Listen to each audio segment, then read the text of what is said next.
Hi everybody, my name is Savannah Berry and I'm a Regional Specialized Florida Sea Grant Extension Agent based in Cedar Key. And I'm really excited to share with you a recipe that I call Pine Nut Pesto Encrusted Whitefish. And today I'm going to be using sea trout, and we'll get to that in a second. But first I want to go ahead and have you all preheat your ovens to 400 degrees. So I'm going to go ahead and do that. And that way the oven can go ahead and get nice and hot while we are getting our fish ready. The other thing we should all do is go ahead and wash our hands before we get started. It's always a good practice in the kitchen. We want to use warm water and soap, and we want to scrub.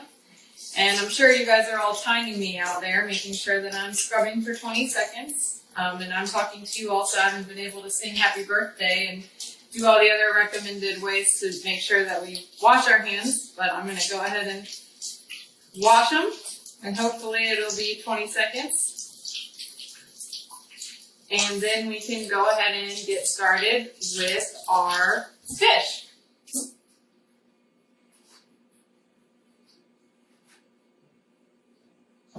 If you're like me, you probably have a freezer full of sea trout and redfish that you caught if you're an angler, or perhaps you have a neighbor that likes to share their catch with you, or whatever it might be, and maybe you're always looking for fun new recipes to try with that nice white mild fish. If you don't have access to sea trout, which is the fish that we're going to be using today for this recipe, you can really use any white flaky fish like tilapia or grouper or even lionfish, which is an invasive species that you're doing your part to help the environment if you can find it in your local market and help create a demand for that fish. But anyway, today I'm going to be preparing this recipe with about 2 pounds of fish. It works out to be 8 fillets. It's 4 trout that were caught on a recent fishing trip. And I'm going to go ahead and demonstrate how to fillet trout. I'm not the fillet master like Mike Sipos. If you're following this series, you've probably seen some of his filleting videos that he's been doing, and they're really awesome. But I'm going to go ahead and show you that it's really easy to fillet trout. So the first thing you want to have is a sharp knife. It's really important to work with a sharp knife. You're going to be putting yourself in danger if you use a dull knife. So this knife is good and sharp. And first you want to go ahead and just cut right along the top of right behind the base of the pectoral fin. Make a diagonal cut. And next, go ahead, and I like to spin the fish around, and you just want to carefully make a cut right down the dorsal fin. And you want to be cutting about 1/4 of the way into the fish itself. And then you can just lift up and start cutting down, and you can see easily down in there. And then once you get past the backbone doing this, you can transition and just cut right down along the backbone. So just take your knife in, and you'll have to cut through some of the ribs, and then just keep your knife angled down towards the backbone, and you'll get a nice cut. And you want to go ahead and cut all the way off. Some people like to leave the tail attached because they think it makes it easier to remove the skin, but if you have a nice sharp knife, you don't need to worry about that. So we'll set that aside, and we'll just repeat those same steps on the other side of the fish.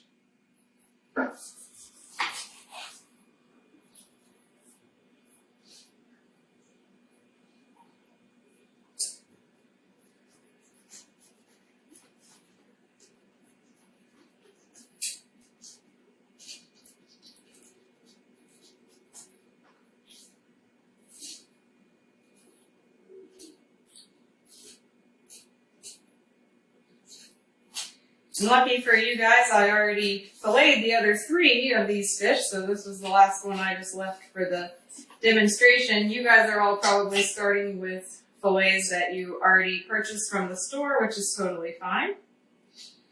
And I'm going to go ahead and get rid of this carcass, and then we'll take the skin off.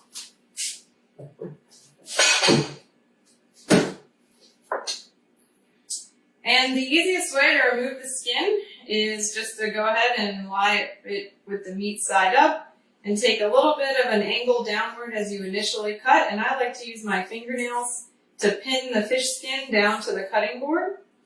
And then you just keep your knife flat, and you can even, if you have a fillet knife, you can bend it. You should be using a fillet knife for this. It's a nice flexible knife that you can bend so that it stays flat on the cutting board surface.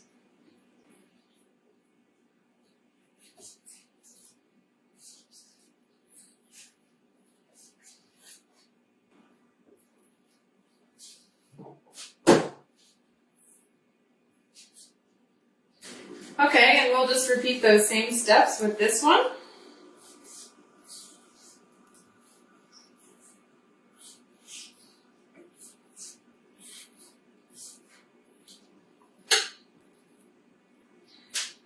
Alright, get rid of that skin. Okay, now that we've got the skin removed from the fillets, I like to always go ahead and give them a rinse with cool water at this stage, and also rinse off my cutting board just to get some scales off.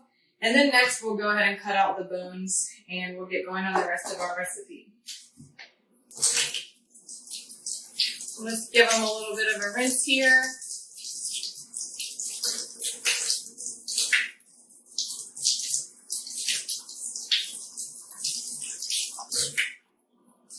And I'll set them aside in the bowl while I rinse the cutting board off.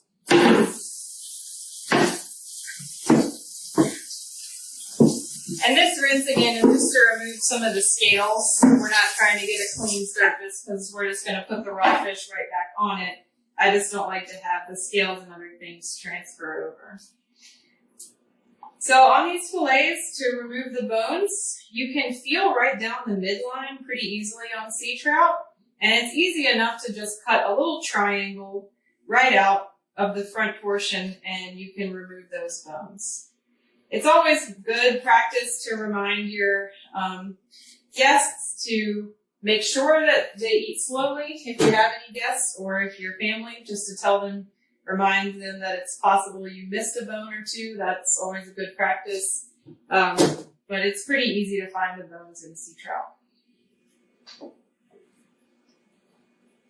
So here's that area that's normally you can feel right there in that triangle region for the bones. And that's a good area. And you can even just go ahead and slice off this whole region if you want, and that way you can be even more sure to remove the bones. Alright, so now that we've got the bones out, we can go ahead and get rid of this cutting board because we don't need that anymore and it's dirty. Okay, now that we've got the fillets ready, I'm going to go ahead and wash my hands again so we can get those in the pan. So I'm going to be using a rectangular glass baking dish to cook these in. I find it works really well. You can use metal too, but you may have to adjust your cooking time a little bit. So if you have a glass dish, go ahead and do it in that. That way we're all working with the same equipment.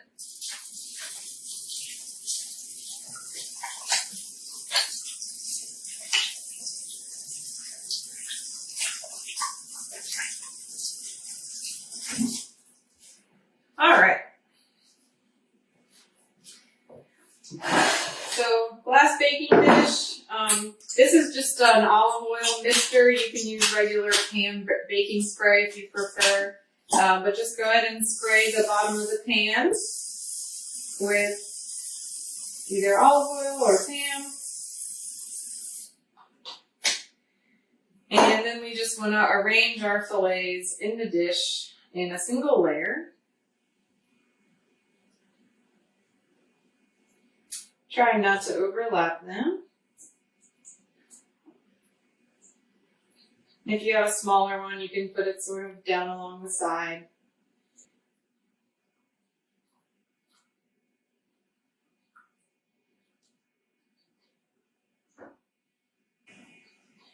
Alright, so we can set that aside and go ahead and get started on our sauce after we wash our hands one more time.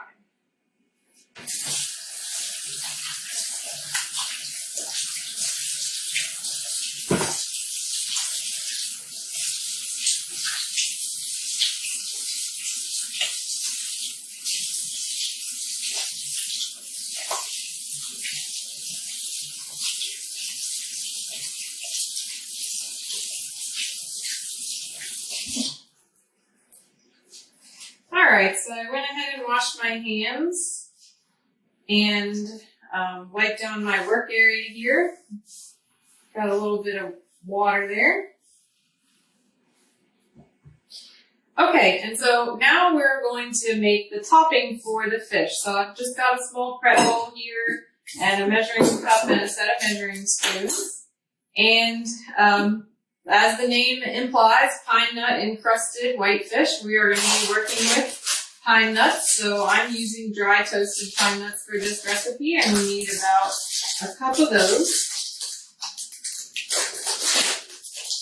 So I'm just going to go ahead and measure those out.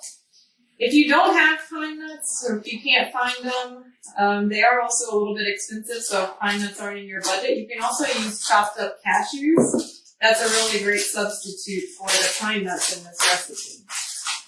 But pine nuts have a really nice, gentle, nutty flavor, and I find them to be just absolutely delicious. So we're just going to go ahead and add those to our bowl. Next is minced garlic. I'm taking a shortcut, and I'm just going to use pre-minced garlic, but if you want to chop your own, that's totally fine. And we're going to use about a tablespoon worth of minced garlic. Let's go ahead and combine that there and set that aside. And then next, we are going to use Parmesan cheese. This is a Parmesan Romano blend. You can use straight Parmesan if you prefer. And we're going to use about 3/4 cup of that. Mine's a little packed here, so I'm going to loosen it up.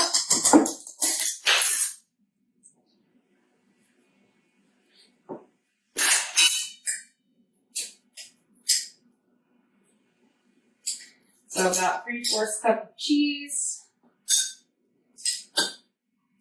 And you can vary the amount of cheese a little bit, or you can even omit it completely if you want. I just find it adds a nice layer of flavor to the dish. And then lastly, we're going to add some pesto. And again, I'm taking a shortcut. You can absolutely make your own homemade pesto. But in the interest of time and ease, I'm going to use store-bought pesto. And we're going to use about 1/4 cup of it for 2 pounds of fish.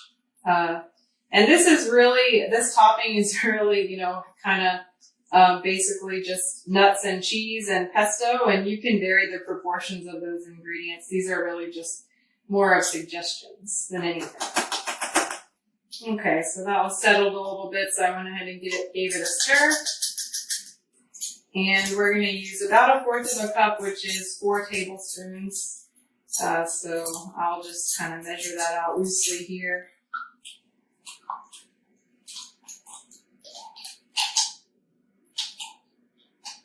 And hopefully your ovens have preheated by now, because this step isn't going to take very much longer, and we're going to be ready to pop this in the oven pretty soon.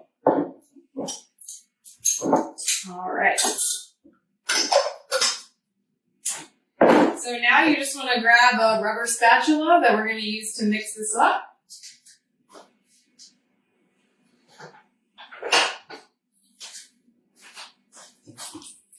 And just go ahead and give the ingredients a good mix. Make sure that garlic and that pesto coats all of the nuts and cheese.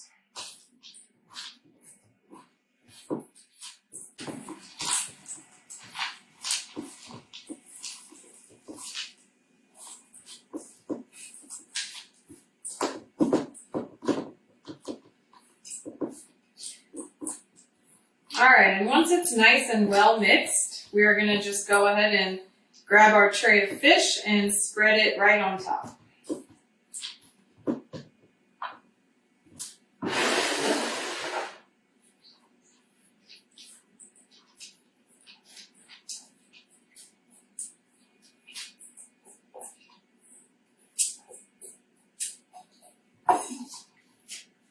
And you should have enough to give a pretty good layer on top of all of the fish.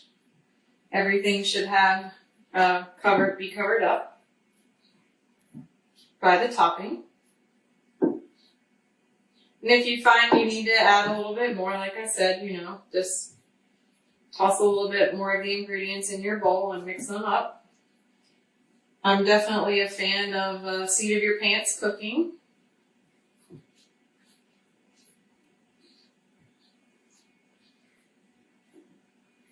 All right, and once that is nice and coated, it's really as easy as that. We're just going to go ahead and put this in the hot oven, and we're going to bake for about 10 to 15 minutes. You want to start checking it at 10 minutes, and you want to start to see the top get nice and brown. Okay, so let's go ahead and get this in the oven. Nice 400-degree preheated oven. I'm going to put it on the top rack, and we'll just go ahead and close it and let it cook. So while that's cooking, I just want to say a little bit about the fish, spotted sea trout. It's definitely one of our most important recreational fishery species in Florida, and unfortunately right now it's not available for harvest in all areas of our state because of impacts related to red tide. But in areas where it is open, it's a great fish to target and inshore, whether you're going on a charter or whether you're just going on a fishing trip by yourself. They really depend on seagrass meadows, so it's really important that we take care of our seagrass and protect our water quality so that we can have plenty of sea trout. Another great thing about sea trout is it's really versatile. You can cook with it in lots of different recipes. This is just one that I happen to prepare a lot, but I'd be interested to see in the video comments if any of you guys have other suggestions for great ways to prepare spotted sea trout. Okay, so it's been about 10 minutes, so it's time to start checking the fish. I'm going to go ahead and open up the oven and give it a peek. So it's starting to bubble a little bit around the edges, and we are starting to get some browning, but I can tell you that it's not quite done yet, so we're going to keep on checking it every couple minutes for the next 5 or so minutes, and hopefully by then it'll be done. Okay, so we've given it another 5 minutes, and I think it's ready. I think you guys are going to be really excited.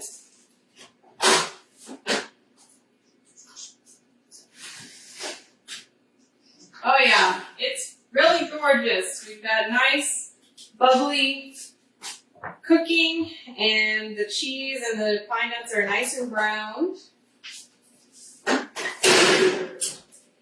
Well, it just came out of the oven and it really looks wonderful. We've got a nice brown nut topping and the fish is nice and flaky and white and well done. And now it's time for my favorite part where I get to go ahead and give this a try. And hopefully you guys are all doing this at home too. I'm just gonna do this carefully here because this is really hot, just coming out of the oven.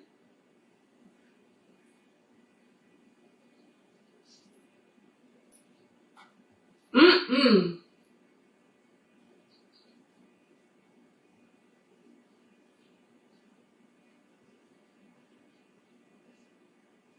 That is just delicious. I can't wait to eat that with a side, like a really nice vegetable that you can prepare. This is going to be a good dinner tonight. And this is really great to serve either on the side with a Caesar salad or even over top of a Caesar salad or any other kind of garden salad of your choosing.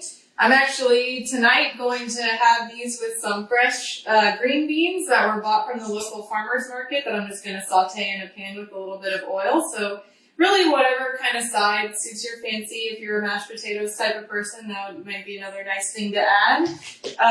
But this is, hopefully you'll agree, a pretty easy dish to make with a pretty common fish. And like I said in the beginning, you can substitute with other types of whitefish. If you don't have sea trout handy, you could use, again, something like lionfish or tilapia with this recipe.